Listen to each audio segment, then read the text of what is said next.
Well, this weekend in Texas, once again, a messenger arrived from the secret, filthy heart of America.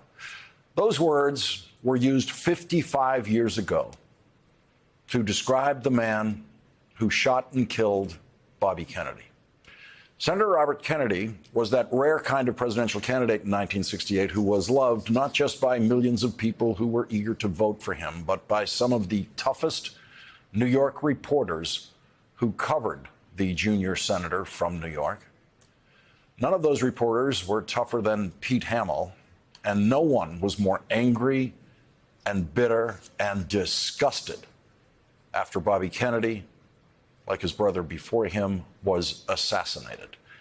Pete Hamill was there in the Ambassador Hotel in Los Angeles that night, almost within reach of Bobby Kennedy when he was shot. I turn to Pete Hamill's reporting of that night sometimes after America's latest mass murder, because I hope that Pete Hamill's rage and bitterness will somehow reduce mine so that I can report on America's latest mass murder with some level of professional restraint. But my problem is that professional restraint is not a quality that I admire in reporting on these stories. I hate everything about what happened at that mall in Texas this weekend. And the thing I hate the most is the predictability. It will happen again. We know that. Texans know that. And Texas politicians are promising that it will happen again. And the way they promise that it will happen again is to pray that it doesn't. The governor of Texas today promised to do absolutely nothing in response to the latest mass murder in his state. But Texans have chosen this way of death for Texans with their votes. A majority of Texans have voted for a governor and for lieutenant governor and for 2 United States senators who have done everything they possibly can and will continue to do everything they possibly can to make sure that Texas mass murderers are the very best equipped mass murderers in the world. I can only wonder what Pete Hamill would say about the governor of Texas if Pete Hamill were still with us. Pete Hamill was never fooled by politicians' words. He would know that Texas Republican politicians praying and talking about mental health meant that they were committing to doing nothing to stop America's mass murderers.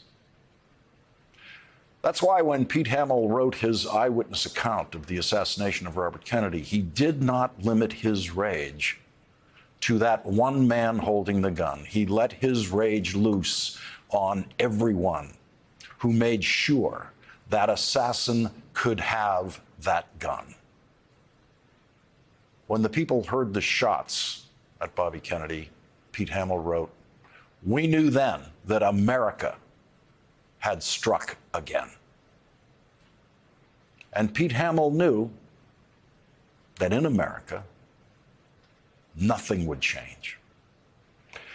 When Evers died, when King died, when Jack Kennedy died, all the bland pundits said that some good would come of it in some way, that the nation would go through a catharsis, that somehow the bitterness, the hatred, the bigotry, the evil of racism, the glib violence would be erased. That was bullshit. We will have our 4-day televised orgy of remorse about Robert Kennedy, and then it will be business as usual. You could feel that as we drove through the empty LA streets, listening to the sirens screaming in the night. Nothing would change. Kennedy's death would mean nothing. While the cops made chalk marks on the floor of the pantry, the brave members of the National Rifle Association were already explaining that people commit crimes, guns don't, as if Willie Mays could hit a home run without a bat. Pete Hamill's description of seeing Bobby Kennedy shot up close is the most detailed account we have of what happened to Bobby Kennedy when the shots were fired. Pete Hamill wrote, "I saw Kennedy lurch against the ice machine and then sag and then fall forward slowly to be grabbed by someone. And I knew then he was dead. He might linger a few hours or a few days." Kennedy's face had a kind of sweet acceptance to it, the eyes understanding that it had come to him the way it had come to so many others before him. You saw a flicker of that understanding on his face as his life seeped out of a hole in the back of his skull. You probably won't have that moment that Pete Hamill described as Bobby Kennedy's kind of sweet acceptance, that understanding that the messenger from the secret, filthy heart of America had come for him. You probably won't have that flicker of understanding on your face if your moment comes in an American shopping mall or in a church, or if it comes for your child in school, because it won't be a handgun. It will be an AR-15, and you won't have a face. I went to the first person I found crouching in the bushes, looked like she was praying, and felt for a pulse. There was no pulse, so I pulled her head up to look at her face, and there wasn't a face. It's just brain matter. So I went to the next guy. He was already staring straight ahead. His eyes were fixed and dilated. Felt for a pulse, no pulse. Went to the third guy. He was breathing. Put my hand on his chest. His chest went up and down. He moaned. So I felt for a pulse, didn't feel a pulse, but he was breathing. But he was bleeding profusely. So I pushed on the guy's chest to start CPR, and the blood came out of his mouth, and then he just looked at me and died. There was nothing I could do. It was a Nazi this time. He was in full combat regalia with a right-wing death squad patch on his mass murderer uniform.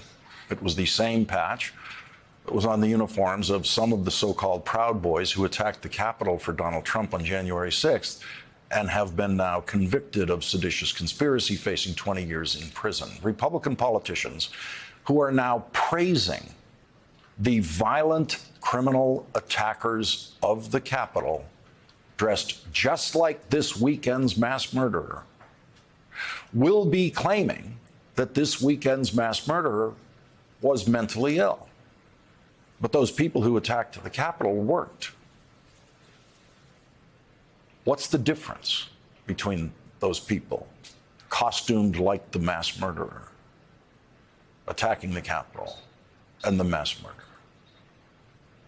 When the sun rose in Los Angeles, the morning after Bobby Kennedy was shot, Pete Hamill was still awake, as Bobby Kennedy was still clinging to life for another hour or two on life support in a Los Angeles hospital. That morning, Pete Hamill said, "I didn't have any tears left for America."